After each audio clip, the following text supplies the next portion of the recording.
tenemos la suerte de que en Canarias y aquí podemos hablarle a los canarios muy, muy de cerca del tema venezolano. Aquí se comprende el tema venezolano, yo digo, de una forma distinta, más cercana de la que se puede consumir en la península. Entonces, en virtud de eso, le pido que hable con toda franqueza, con toda la apertura, que aquí la gente, y esta entrevista de alguna manera se va a leer aquí y también se va a leer en Venezuela, o sea que podemos hablarlo con mucha naturalidad. Y yo diría que vamos a tratar de hacer la entrevista como en dos partes, lo que está pasando en Venezuela y luego el temor, que yo creo que es lógico, de lo que puede pasar aquí si la gente de Podemos sigue creciendo como está creciendo, las razones y todas estas cosas. Y para empezar en Venezuela, vamos a empezar por lo más reciente, o sea, Maduro y sus locuras y el reto que le acaba de hacer a Rajoy diciéndole vente para acá, cobarde, y aquí perfectamente nosotros vamos a debatir. ¿Qué podemos decirle eso a la gente? Bueno, lamentablemente Maduro está una vez más pues exhibiendo su naturaleza, no está traicionando su propia naturaleza. Él no sabe distinguir lo que es la investidura de la presidencia de la República con lo que es un valentón de estos de barrio que llamamos los guapos, que están resolviendo todo a golpe de invitaciones violentas, de insultos, cuando hace mucho tiempo pues el señor Maduro ha debido descubrir que la presidencia de la República nos representa a todos los venezolanos. Por desgracia, pues sí, es la cabeza de nuestro gobierno y como tal nos representa a todos. Entonces, cuando él comete estas barbaridades, estos errores, al final pues también nos llega a nosotros y nos llena de vergüenza, diría yo. De vergüenza, porque no nos cabe otra, de vergüenza, de cómo se puede llegar tan bajo a exhibir esa ignorancia y no simplemente, bueno, si tenía que pedirle al señor Rajoy que corrigiera una posición, pues bien podía invitar a un debate o simplemente escribir una carta bien escrita, pero como yo estoy claro que al final él no le está hablando al señor Rajoy ni al gobierno de España, ni siquiera le está hablando a los españoles. Él se está dirigiendo a los medios de comunicación en Venezuela y como hay tanta ignorancia en nuestro país y gracias a la gestión tan efectiva que han hecho los socialistas del siglo XXI, es decir, los bolivarianos, para ir cercando cada vez más las posibilidades de información, pues lógicamente creen muchos venezolanos que así se manejan las cosas y que a Rajoy le puede estar importando algo esta amenaza del Sí, de retarlo a que venga a debatir con él, pero además en ese tono. Siguiendo en todas estas cosas que están pasando en Venezuela, yo digo que un escándalo salta al otro. La reciente medida del Tribunal Supremo de Justicia, declarando de que para ser venezolano no hace falta tener ahora, ser venezolano por nacimiento y no tener doble nacionalidad, sino que la última medida de la Sala Constitucional es decir que Maduro es colombiano y que además de eso no importa que sea colombiano, él puede ser presidente de la República. Sí, esto lamentablemente, y no quiero entrar en que si la medida, el articulado anterior era el correcto, el justo, no, pero era el que existía. Y las leyes se hacen y se cumplen, no se hacen para irlas modificando a medida que uno va creciendo. Es como que si tuviésemos un traje permanentemente en costura, ¿no? O sea, hoy me crecieron las manos, entonces voy a alargar las mangas, o perdí peso y voy a estrecharlo. No, las constituciones son la camisa y debería ser realmente una camisa muy de fuerza para el comportamiento de todos, lo cual también obligaba a los oficiales militares que se juramentan precisamente como defensores de los derechos y deberes que están previstos en la Constitución. Ellos se gradúan de militares no para defendernos de los cepelines que pueden venir de alguna parte del mundo o los cohetes de Marte. No, no, ellos están para defender lo que está previsto en la Constitución. La Constitución, esa es la obligación de un oficial de la Fuerza Armada. Que venga el ataque de afuera o internamente, ellos tienen que tomar las medidas para defender siempre los derechos que están previstos en la Constitución. Cuando ellos sabían, como sabíamos todos, pues, de esta posibilidad de doble nacionalidad del señor Maduro, por ser hijo pues, de colombiano, o haber nacido en Cúcuta, pues, al final, ¿por qué esconder una partida de nacimiento? El señor nació donde nació. Ah, pero usted no podía ser presidente. No, y no puede. Porque el hecho que hayan enmendado la Constitución ahora, o el articulado, no quiere decir que lo que estaba previsto antes, no. Sí, como que si la ley fuera retroactiva ahora. No, o sea, esa enmienda que ellos le quieren hacer a la Constitución no de es una forma ilegal, no es retroactivo. no es retroactivo. Entonces, señores oficiales, despierten porque es evidente que no están haciendo cumplir las leyes como deben hacerse, no están haciendo cumplir la Constitución. Entre otras, pues ahora con la recolección de firmas, ellos tienen que plantarse. La primera demostración de protesta tiene que ser la de las propias Fuerzas Armadas, el frente del Consejo Nacional Electoral y exigir, señores, llevemos adelante las obligaciones constitucionales. Que se cumpla la Constitución. Bueno, lo que pasa es que es un escándalo tras otro. También explotó esta semana, lo denunció el diario El Mundo de España, el caso de la presidenta del Tribunal Supremo de Justicia, la señora Gladys Gutiérrez, que para poder ser presidenta del Tribunal Supremo de Justicia tenía que tener un doctorado y un máster que resultó ser, que es validado por el señor Juan Carlos Monedero y otros 2 profesores de Podemos. Y no solamente eso, sino que ella supuestamente hizo un trimestre de constitucional. Y resulta que en la Universidad de Zaragoza, y resulta que el diario El Mundo va y pregunta, y la señora ni siquiera está inscrita en la Universidad de Zaragoza. Esa es la presidenta del Tribunal Supremo de Justicia, y esa es la que está llevando a cabo todas estas medidas que están continuamente revocando la ley de amnistía. ¿Qué podemos decirle a la gente, o sea, cuando está pasando eso? O sea? Bueno, yo creo que a nadie habría que convencerlo mucho de que las universidades no se pueden administrar como que si fuese una bodega, que uno llega y dice, deme 1 kilo de sabiduría, y eso ya bien conocido, aquel dicho sobre Salamanca, que si la naturaleza no te lo da, pues Salamanca no te lo presta tampoco. Pues.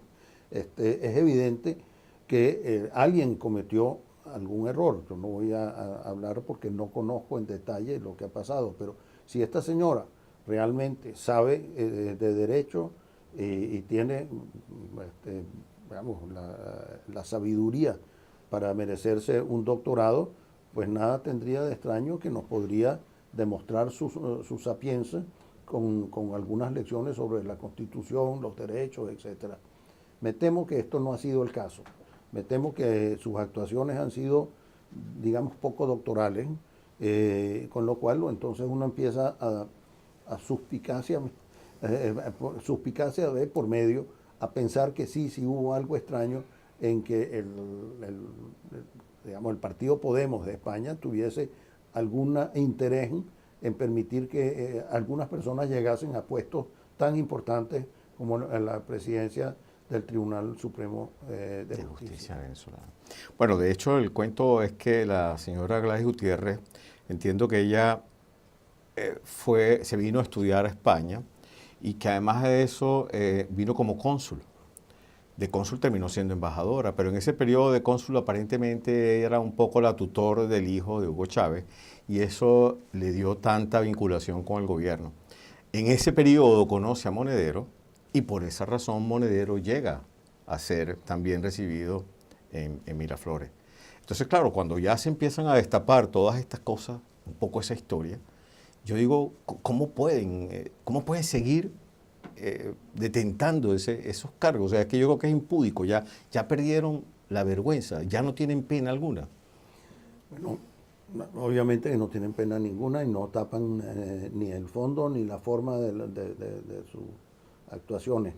Usted me ha hecho recordar y creo que tendremos también que hurgar un poco en el pasado para ver si ella presentó sus credenciales como embajadora ante el señor Rodríguez Zapatero como presidente y si alguna vez pues se hizo esa amistad que ahora conlleva pues a una invitación de Rodríguez Zapatero o a Rodríguez Zapatero para que sea una especie de mediador en un diálogo que en mi opinión no debe existir. No, no es que no ha existido, es que no debe existir, porque un diálogo para exigir derechos no puede existir. O sea, uno exige algo que podría o no tener. Perdón, uno no exige lo que podría o no tener. Uno exige lo que está previsto en la Constitución y lo exige. No voy a dar mis derechos a cambio de otra cosa para que usted me recorte mis derechos. No, perdone. Ese diálogo no puede existir. Entonces, lo primero que tenemos que decirle al señor Rodríguez Zapatero dice, mire, lo aplaudo, es verdad, lo aplaudo porque todo el que busque la paz por medios pacíficos está es válido. En mi corazón está trabajando para Venezuela o por Venezuela. Pero si usted me dice, pero vamos en esta búsqueda de la paz, usted va a ir como una ovejita al matadero, al degolladero, y le voy a recortar algunos de los derechos que ya usted tiene. Como por ejemplo, tenemos casi un centenar de jóvenes que están presos, no casi un centenar, pero también tenemos que desde el 2014 a hoy ha habido más de 3.000 personas que han sido detenidas y de los que salen libres, entre comillas, quedan en regímenes de presentación, donde se les limitan mucho sus libertades. No tienen libertad de salir del país, tienen limitaciones de presentarse en actos públicos, de expresarse públicamente. Bueno, hay una infinidad de recortes y según los casos, pues cada uno es peor que otro. Sin contar los casos de su hijo, el de Antonio Ledesma. Sin contar esos casos que son tan... Esos son los más evidentes. Los más relevantes, sí. O el de Simonovic y los policías. Y los 8 comisarios de la Policía Metropolitana. Hay que verle la cara, ¿no? Eso ya lleva más de 12 años presos. Sí. Pero también hay casos de jóvenes que están en sótanos, subsótanos, es decir, 5 pisos bajo tierra, desde hace más de un año, y que no ven la luz del sol, pero tampoco hay forma de que el defensor de los derechos del pueblo, Tarek, tome la molestia de coger un ascensor y ver si es verdad que están allí, en qué condiciones están, y cómo es posible que usted tenga sin juicio, a esa gente presa, porque esos son detenidos. Acuérdense, los presos son personas que ya son sentenciados. Mientras usted no ha sido sentenciado, usted simplemente es un detenido por prevención de una posible huida o lo que sea.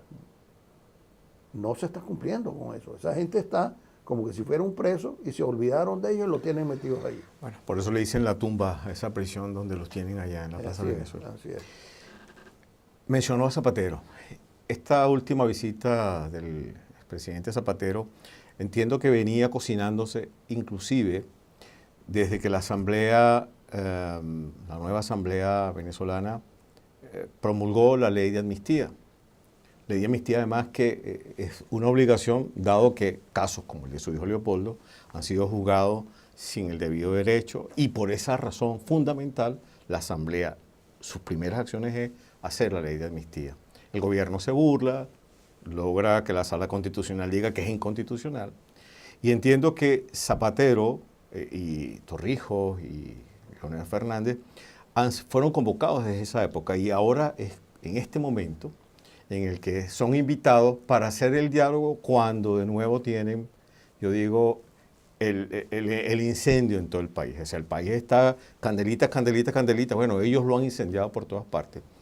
Y lo que me extraña a mí es que estos expresidentes, por más amigos que sean del gobierno de Chávez, no se dejen usar. O sea, se dejen usar o no se dan cuenta. Sí, y tengo que confesar que yo me reuní con el señor Rodríguez Zapatero hace ya bastantes meses y me decía que las primeras personas que se le habían acercado a él para entusiasmarlo a formar parte de ese diálogo. ese triunvirato de mediadores, habían sido miembros de la oposición, como el diputado Timoteo, pero bueno, vaya usted a saber si estas cosas eran eso así. Lo que sí dije desde un principio es, mire, si Timoteo Zambrano lo está llamando para una reunión, debe ser porque tiene la anuencia de la mesa de la unidad. Pareciera que no, pareciera que estas eran iniciativas personales. El que empezó a mover esta invitación fue nada más y nada menos que el expresidente Samper. Bueno, no, yo creo que no hay que explicar quién, no hay que explicar mucho quién y por qué Samper puede tener... Y por qué es el presidente de UNASUR. Bueno, porque él llegó a UNASUR, quién lo llevó, quién pagó la estructura. ¿Quién financia la estructura de UNASUR? Es decir, en la historia a veces no hay ni siquiera que escribirla, porque hay que verla solamente. Sí. Además, pero para terminar, entonces en esas reuniones él sí me decía que había ese interés en estas personas, en crear este grupo de negociadores, y yo le dije, pero no me parece un poco extraño que son todos como de aquel lado de la posición. Dice, ¿quién va a negociar cuando, si los promotores de la negociación ya de antemano son todos simpatizantes del otro evento? Pues mire, yo creo que no vamos a tener mucho éxito. Él me confesó que eso no era así, que eran todos absolutamente muy imparciales. Resulta que, qué casualidad, Leonel Fernández, Torrijos, todos expresidentes, y Rodríguez Zapatero, todos, por una razón u otra, todos se podrían calificar como más bien, durante sus gestiones, durante sus expresiones, más bien próximos a la forma de pensar del chavismo y hoy el madurismo. ¿Dónde está algún negociador que me digan, oye, vamos a llamar, en este momento no se me puede ocurrir a alguien, pero podríamos llamar a un señor Le Pen, por poner un nombre, para que también represente un poquito este otro lado y que la balanza no sea totalmente... No sea tan coja, ¿no? De un solo lado. Ahora, repito, igual me opongo totalmente a pensar en que se debe iniciar un diálogo sin antes dejar claro cuáles son los derechos que no se van a negociar, empezando por la libertad de los presos injustos.